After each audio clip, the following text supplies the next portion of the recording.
Marami yung nagsabi na hindi na daw aralin yung transpose ng mga chords. Bakit magpakahirap pa daw ng hanapin yung mga chords? Meron naman daw kapo. Yun.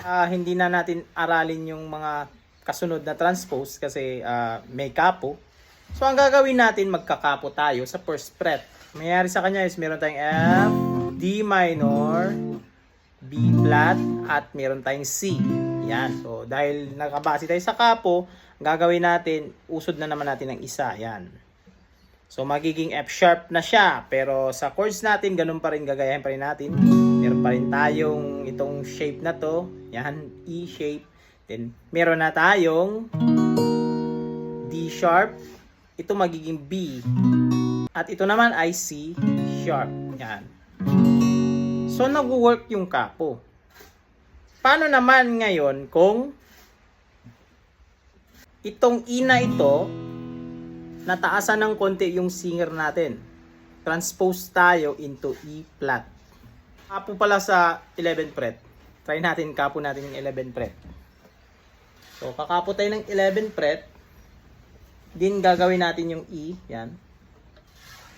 Na shape. So, yan. Then,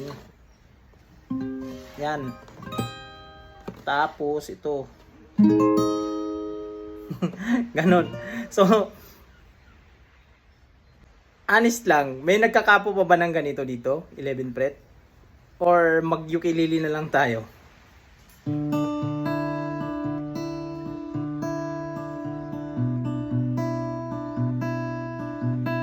Sabi ko kunin sa D flat kasi mataas masyado yung key ng D.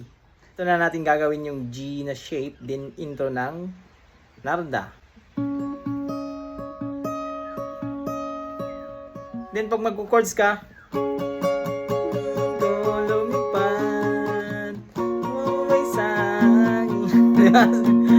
masyadong maliliit yung tunog. Parang mag-ukulele na lang din tayo pag ganun.